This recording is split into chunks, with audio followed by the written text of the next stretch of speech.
Alright, hi, welcome to part 2. I got my bag secured. Although she forgot to put cheese on them, so yeah. That's on her part, so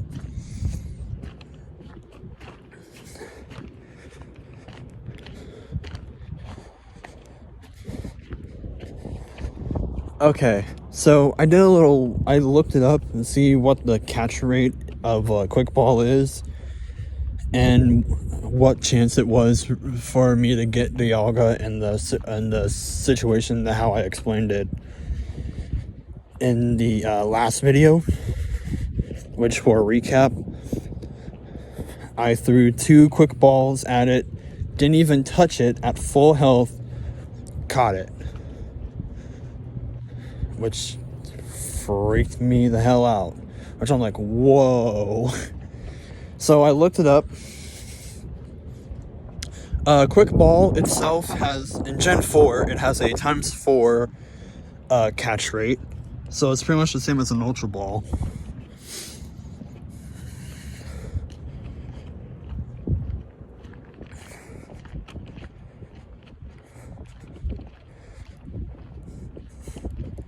And then it just goes back to a regular Pokeball after the first turn.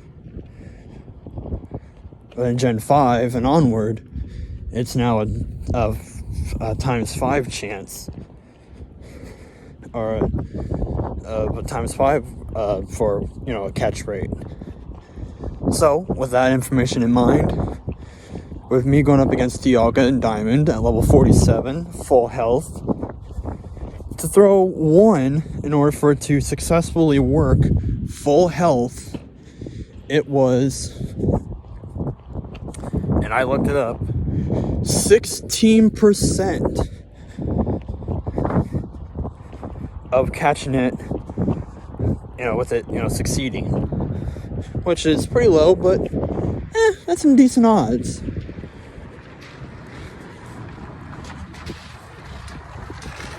It also said that I had there was a 50% chance of catching it within 4 balls, and it was like a 20-some% chance of catching it within like 17, which, 17 turns, or 17 balls, that's kind of a long legendary fight, which, most legendary fights usually are pretty long. But I got really lucky with 2. So I was like, okay, let's try turn 2, because I caught it with 2 balls at full health.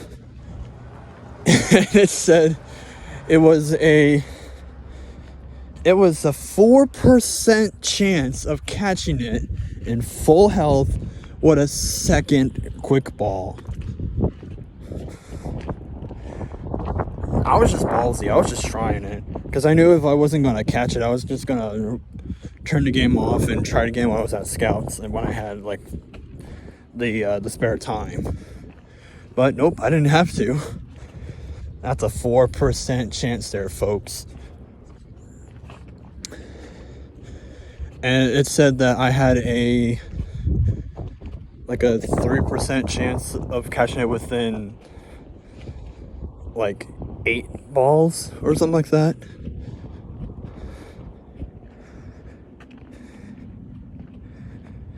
And like a point-something% chance of catching it within like 50 balls. So yeah, I got lucky. I wish I would have recorded it, but this wasn't a time that I still had my YouTube channel, but I just never posted anything on it. If I recorded it, I probably would have been like, holy shit, that literally happened. Because, like how I said in the last part, and I will reiterate again, I was flipping my shit when that happened. I mean, like, that's a 4% chance of it actually working. The second ball at full health without even touching it. God damn. I'm going to be using this calculator that I found on the internet, and I will be using it for whenever I go up against legendaries to see what chance it is of catching it. Now it's based on how much HP you have. Although, I mean, I guess Mew kind of is a legendary, but it's a glitch. It was at level 7, and I only had like Pokeballs. So I don't know how that'll like work out in the fact, but I'll have to look up what the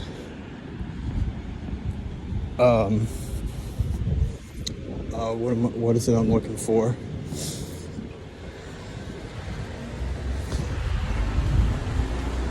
I'm gonna have to look up. I'm gonna have to rewatch that video of when I did the Mew glitch, because it actually went up on Tuesday at midnight. This past Tuesday, the 30th of November. I'll have to rewatch it so I know like how much HP it had left, with it being at level 7, and then put in the calculations of what chance it was for it to be, and kind of play around with it.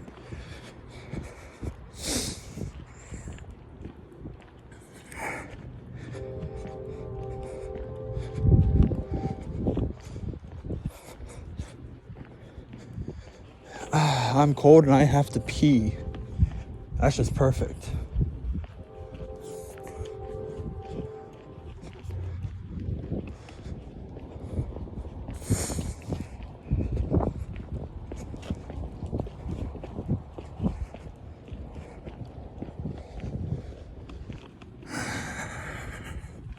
But yeah, I'll have to play around with it.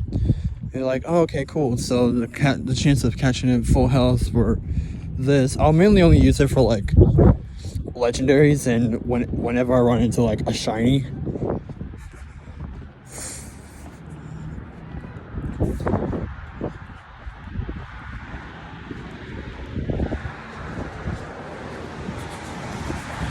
So yeah, I'll keep it on standby, and I'll only use it when I'm going up against a legendary and or whenever I run into a shiny in gens 2 and onward. I mean, I'll obviously use it for each generation for when we go up against a legendary, and hopefully I'll have the better technology to like show off an LP of that, instead of doing it the way how I'm kind of currently doing it. But yeah, it's stuff like that. It requires, if you're going to record a game like that, you're going to have to use you have 2 options. Well, actually, technically you have 3 options. Option 1 would be the use of a capture card of some sort, but I can't afford a capture card. And so, next best thing from that would be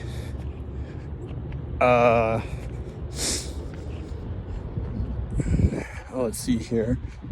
That would be an emulator, and just record off of like a computer or like a phone or something. Which is what the original plan was supposed to be for Pokemon. I was supposed to, screen record me playing the game on my phone. doing all of that, and then just kind of, and then do all the like editing and stuff. But I was gonna do like one recording a month, and then just edit to make sure I have enough to last me at least a couple weeks. So I have to record like a lot in advance, and I'll have to have like, but then I'll be doing it in post commentary, which I do want to do a game in post commentary. In fact, I actually have some game footage recorded from my iPad in order for it to be post commentary. But see, I think the best way for me at least, I find the best way for me to do game recording would be with live commentary. But you never know. Post commentary might be might be pretty good.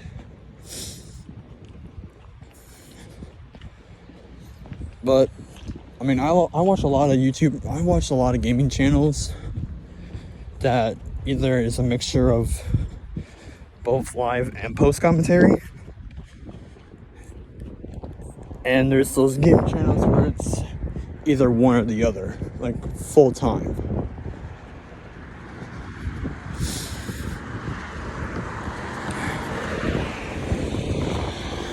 The ones that are always live commentary is channels, for example, of Markiplier,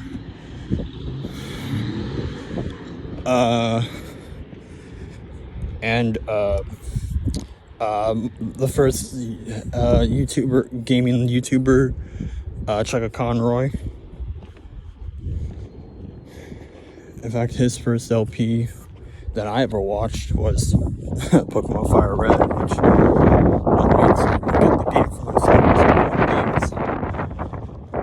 which is pretty good.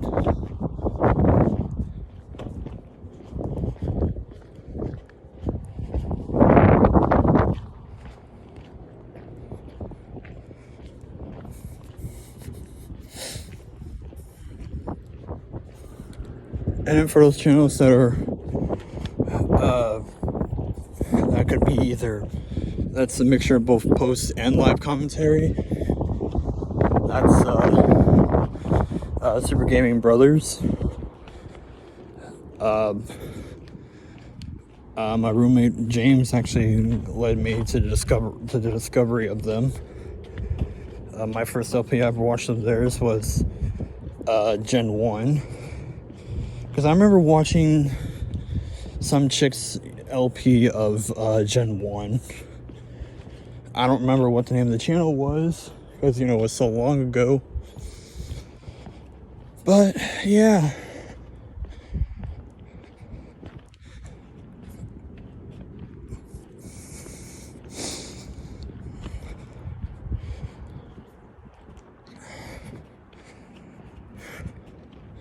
I don't know. I'll think of something.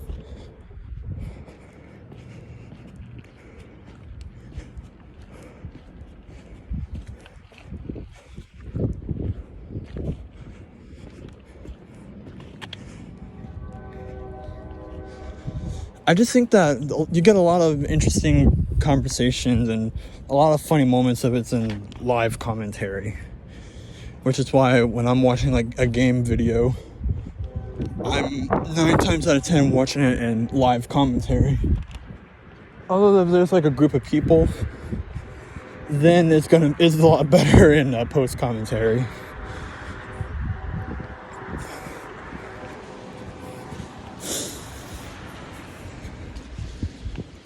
Which is why I have a personal playlist of every single Pokemon game that I have played or currently want to play, for either for myself for fun or just for my channel.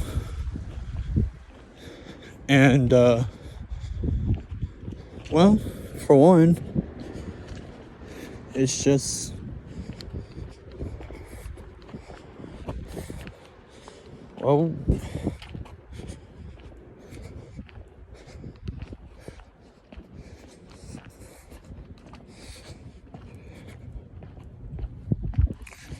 it's just, it's a lot of fun.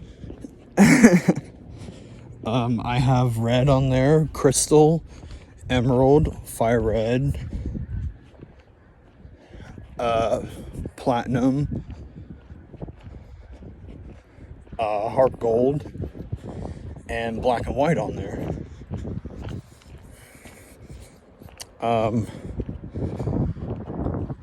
Now I haven't gone through all of the black and white LP yet.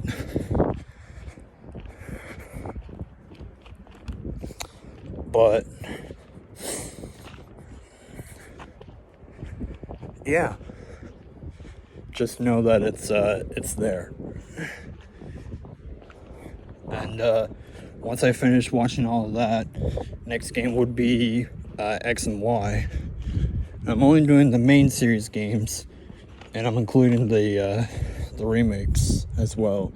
So I originally was gonna do no remakes, like Leaf Fire and Leaf Green, because it's I have sentimental attachment to it.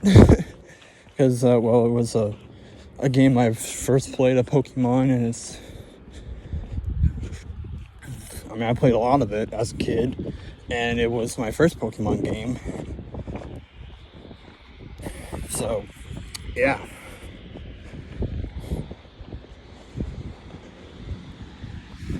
Okay, we're now heading back up towards the house. Thanks so much for watching. Like, comment, and subscribe. And we'll see you next time for whatever comes up. We'll see you then. And my hand is completely frozen.